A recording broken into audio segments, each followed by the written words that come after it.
আউযুবিল্লাহি মিনাশ শাইতানির রাজিম। বিসমিল্লাহির রহমানির রহিম।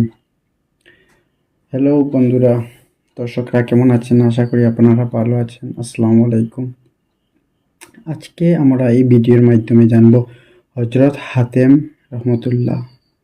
হযরত হাতেম রহমতুল্লাহ কয়েকটি শিক্ষা বলে গিয়েছেন। সেই শিক্ষাগুলি আমরা আজকে জানব।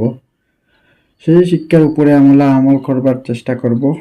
সেই শিক্ষা আমরা আমাদের প্রতিদিন দিনে আনবার চেষ্টা করব।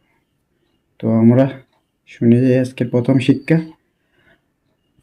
তিনি বলেছেন, প্রথম শিক্ষা, আমি সমস্ত মানব জাতিকে দেখিলাম, তাহারা অনেকেই কোনো না কোনো মাসুকের প্রেমে মশগুল, কিন্তু সেই আশেক বা প্রেমিক মরিয়া গেলে তাহার মাসুককে তাহার সহিত কবরে যাইতে দেখা যায় না। এই অবস্থা দেখিয়া বুঝিলাম, এমন অস্থায়ী মহবুবের বন্ধুত্ব কামনা করা কখনো উচিত নয়। আচ্ছা, আমাকে এমন কোনো বন্ধুর খোঁজ করিতে হইবে যে তখনও আমার সহিত যাইবে। বহু চিন্তার পর নিশ্চিত বুঝিলাম, নেক কাজ ব্যতীত এমন স্থায়ী বন্ধু আর কিছুই নাই। ইহা শুনিয়া শকীক বলিলেন, হাতেম, ইহা তুমি ভুল শিক্ষাই পাইয়াছ। তৎপর হাতেম বলিলেন, আমার দ্বিতীয় শিক্ষা এই। দ্বিতীয় শিক্ষা হলো, সমস্ত মখলুকের প্রতি নজর করিয়া দেখিলাম সকলেই নফসের গোলামি করিতেছে। তৎপর আল্লাহ পাকের এই পাক বাণী আমার মনে জাগিল, অর্থাৎ যে ব্যক্তি খুদা তাআলার দরবারে দণ্ডায়মান হইবার ভয় রাখে এবং আপন নফসকে কামভাব হইতে বিরত রাখে, তাহার স্থায়ী বেহেশত। মানে, যে ব্যক্তি খুদা তাআলার দরবারে দণ্ডায়মান হইবার ভয় রাখে এবং আপন নফসকে কামভাব হইতে বিরত রাখে, তাহার স্থানই বেহেশত। সেই বেহেশতে যাইব যে নফসের কথা শুনে না, আল্লাহর কথা শুনে। তারপর আমি কুরআন মজিদের উক্ত শিক্ষার প্রতি ঈমান আনিয়া নফসের বিরুদ্ধাচরণে দৃঢ় প্রতিজ্ঞা হইলাম। কঠোর ইবাদত ও বিয়াদতের নিষ্পেষণে নফসকে সংযত করতা, খুদার হুকুম পালনে তাহাকে বাধ্য করিলাম। শকীক বলিলেন, তোমাকে ধন্যবাদ, সত্যিই তুমি উত্তম শিক্ষা পাইয়াছ। আচ্ছা, এখন তৃতীয় শিক্ষা জানি। তৃতীয় শিক্ষা বলা হচ্ছে, তৎপর বলিলেন, দুনিয়ার প্রতি নজর করিয়া দেখিলাম সকলেই দুনিয়া লাভ করিতে সচেষ্ট। দুনিয়ার সামান্য ধন লাভ করিতে পারিলেই আনন্দ ধরে না, অথচ আল্লাহ পাক বলেন, অর্থাৎ তোমাদের নিকট যাহা আছে তাহা একদিন নিঃশেষ হইয়া যাইবে, আর আল্লাহর নিকট যাহা আছে তাহাই বাকি থাকিবে। পাক কালামের এই বাণী প্রতি বিশ্বাস করিয়া আমার যে সব ধন ছিল তৎসমুদ্রই আল্লাহর পথে খরচ করিয়া দিয়াছি। আশা করি সেগুলি আখিরাতের সম্বল রূপে জমা থাকিবে। ইহা শুনিয়া শকীক অতিশয় বিস্মিত ও বিমুগ্ধ হইলেন। চতুর্থ শিক্ষা। তারপর বলিলেন, আমার চতুর্থ শিক্ষা এই, দুনিয়ার বেহ বা ধন সম্পদের অহংকার করে, আবার কেহ বংশের কেহ বিদ্যার, কেহ বা শক্তি ইত্যাদি গর্ব করিয়া থাকে, অথচ আল্লাহ পাক বলেন, তোমাদের মধ্যে যে ব্যক্তি অধিক ক্ষুধাভীরু পরেজগার সেই ব্যক্তি অধিক সম্মানী। অতএব আল্লাহ পবিত্র বাণীতে বিশ্বাস করিয়া ক্ষণস্থায়ী ধন, বংশ ও বিদ্যা বুদ্ধির গর্ব ত্যাগ করিয়া প্রকৃত সম্মানের বস্তু পরেশগারীকে আঁকড়াইয়া ধরিলাম। শকীক বলিলেন, ইহাই প্রকৃত শিক্ষা বটে। পঞ্চম শিক্ষা।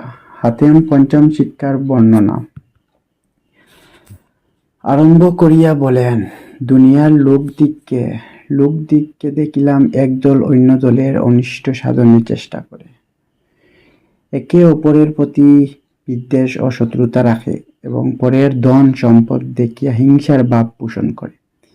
পক্ষান্তরে আল্লাহ তাআলা পবিত্র কোরআন পাকে ঘোষণা করিতেছেন, আমি তাহাদের মাঝে এই দুনিয়ার রুজি বন্টন করিয়া দিয়াছি।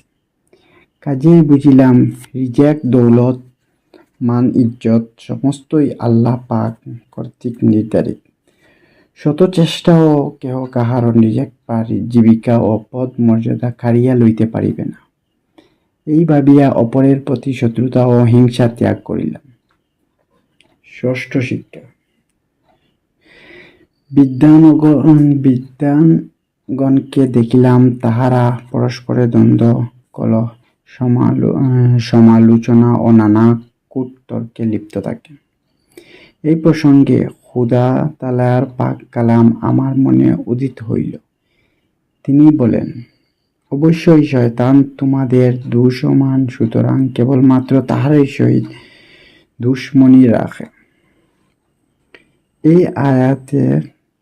আয়াতের মর্ম অনুসারে বুঝিলাম শয়তান ও শয়তানের প্রকৃতি বিশিষ্ট গুমরাহ দল ছাড়া আর কাহারও সহিত দুশমনি করা কখনো উচিত নয়। সুতরাং শয়তান ও তাহার দলের প্রতি দুশমনি করিতে ও আল্লাহ হুকুমের পারবন্ধ হইতে দূরপ্রতিজ্ঞ হইলাম। আমি মনে করি ইহাই সত্য পথ বা সিরাতুল মুস্তাকিম, যথা আল্লাহ পাক দ্বিতীয় স্থানে ফরমাইয়াছেন, হে আদম সন্তানগণ, আমি কি তোমাদেরকে বলি নাই যে শয়তানের আবেদকারী করিও না? নিশ্চয় শয়তান তোমাদের প্রকাশ্য দুশমন এবং একমাত্র আমারই বন্দেগী করো। ইহাই সিরাতুল মুস্তাকিম। আচ্ছা, এখন আমরা সপ্তম শিক্ষা জানব। মানব জাতিকে দেখিলাম সকলেই জীবিকার জন্য প্রাণ পোষে চেষ্টা করিতেছে। অতিরিক্ত চেষ্টা করিতে যাইয়া অনেকে হারাম ও সন্দেহযুক্ত অর্থ রোজগাররত হইতেছে। তারপর আমি এই পাক আয়াতের প্রতি নজর করিলাম।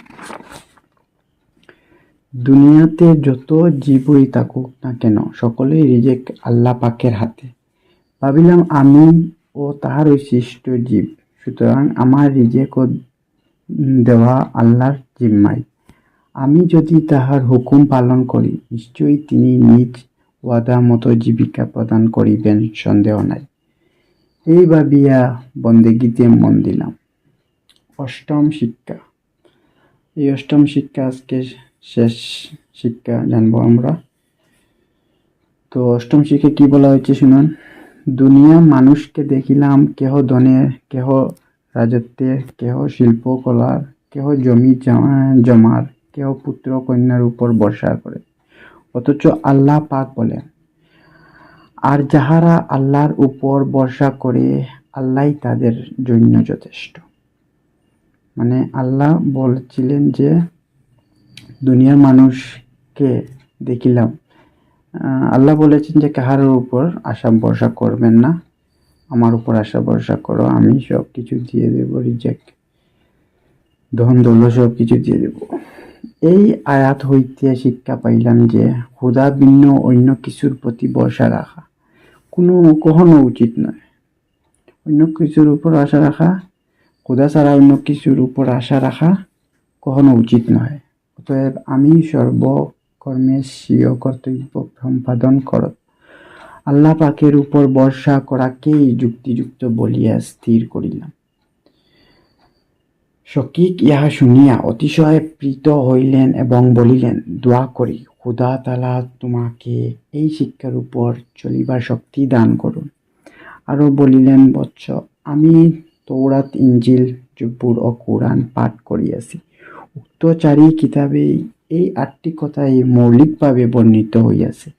অতএব এই 8টি কথা পালন করিলে যেন আল্লাহর 4টি কিতাবের সমস্ত সার উপদেশই পালন করা হইল।